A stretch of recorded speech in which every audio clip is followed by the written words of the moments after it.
Alrighty, the other day I made a video about my potting soil that I mix up and different things that I add to it, and after I got done with the whole video I was actually laying in bed that night going, something was missing. There's something that I use all the time that I forgot to include. And because and what that was missing, I'll just go ahead and go there, is this coconut husk.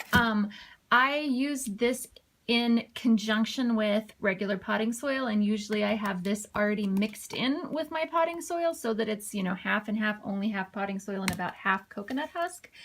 And so I just spaced because I was scooping soil out of my bag here and just totally spaced to say that that was already added. So I wanted to do this quick little video, and I'm gonna just go ahead and open one of these bricks up and get it soaking while I'm talking so that you can see what happens. A lot of potting soil, I probably am safe to say most potting soil, is peat based, and peat is really acidic, and some plants tolerate it fairly well, others don't, and succulents generally hate peat.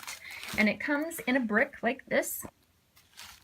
And a long time ago, people didn't really, like, if you read some stuff online, I'm going to go ahead and put this in a pot that has no holes, and then I put warm water over it. Sorry, I'm trying to get this soaking while I'm talking here. So if you read stuff online, sometimes you get some negative pushback about coconut husk and it being salty, etc. They used to wash it with seawater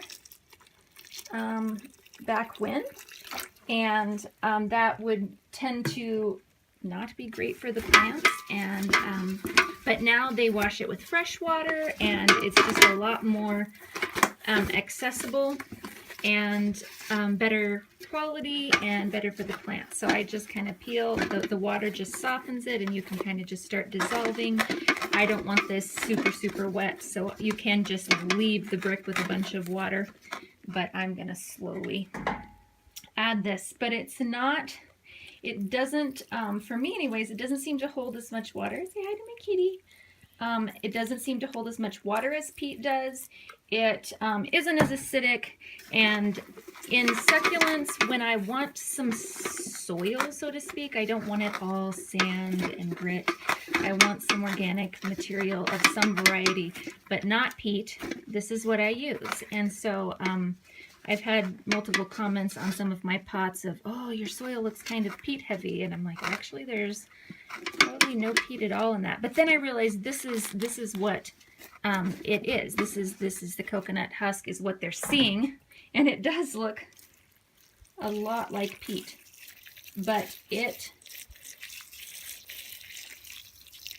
does so much better for me. It helps retain a little more moisture than, you know, just pumice and sand and perlite or whatever does. I use this.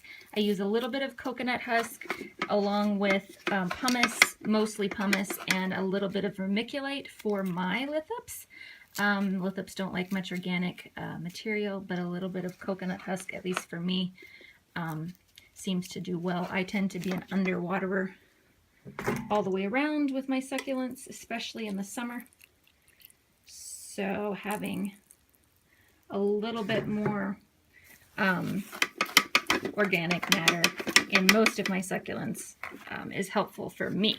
But when I try and add potting soil, it never goes well. And so for those of you who have been using potting soil and thinking, man, I see other people and it looks like they're using soil, well, it might not actually be soil. It might be something like this. So once it gets broken up, you can see I'll need to add a little more water to dissolve this, but this video is getting long.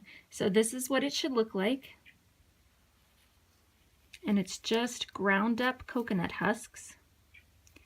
And it gives you some soil type texture, but without a lot of the bacteria that can be introduced, and the peat mainly. And so it's just a lot better pH for succulents, at least from what I've experienced. So I've never tried planting them in all or even mostly coconut husks, so that I can't advise on, but I can say it is great mixed with potting soil. And again, it comes in a little brick like this, and there maybe I don't know if it changes around the country how much they cost, but they're, you know, around $3, $4 for a brick like this. And once I finish breaking this up, it should, you know, mostly fill this pot here. So it's, you know, it's a pretty good amount. It seems like a little bit, but it really expands and works well. So I hope that helps some of you. And if you are looking for a soil substitute and having difficulty, I can't even talk, maybe give coconut husk a try. So hope you guys have a great day.